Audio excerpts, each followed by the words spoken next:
దేవునికి స్తోత్రం. ప్రియమైన సహోదర సహోదరులకు శుభాభివందనములు. ఈరసుదైన వాగ్దానము యోబు 37 అధ్యాయము 5వ వచనం. మనము గ్రహింపలేని గొప్ప కార్యములను ఆయన చేను. చూడండి, క్రీస్తును ధరించుకున్నటువంటి వారందరికీ ప్రభు ఎల్లప్పుడూ తోడుగా ఉండి నడిపిస్తారు. తన యొక్క ప్రజలకు ఆయన కృపను మానక చూపిస్తూనే ఉంటారు. తన ప్రజల యొక్క అవసరతలన్నీ ఆయన ఎరిగి ఉన్నారు కనుక ఆయా సమయాల్లో తన ప్రజల అవసరతలను ఎంతో గొప్పగా ఆయన తీరుస్తారు. అంతేకాదు, తన ప్రజలుగా ఉన్నటువంటి వారు అడిగిన దానికంటే, ఊహించిన దానికంటే అత్యధికంగా వారికి ఆయన దయచేస్తాడు.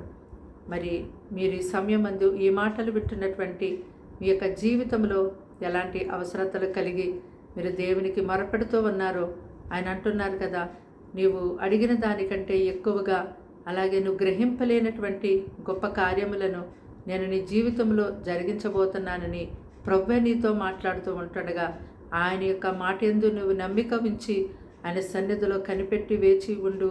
ఆయన తగిన సమయమందు ఆయన యొక్క మాట ప్రకారము నీ యొక్క ప్రార్థనకి గొప్పగా జవాబుదా ఇచ్చేస్తారు. ప్రార్థన. దేవానికి వందనములు, స్తోత్రాలు, స్తుతులు చెల్లిస్తున్నాం తండ్రి.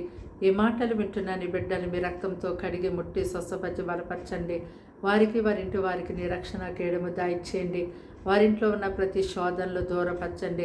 శరీర రోగములను ముట్టి స్వస్థపరచండి. ప్రతి అపవిత్రమైనటువంటి చీకటి శక్తులను కాల్చివేతండి. నీ ప్రజలను విడిపించండి దేవా. ఇదిగో నీ ప్రజలలో ఉన్నటువంటి అయా ప్రతి ఒక్క చిక్కు సమస్యలను, జటిలమైన సమస్యలను యేసు నామములో తీర్చి వారికి సహాయం చేయండి ప్రభా.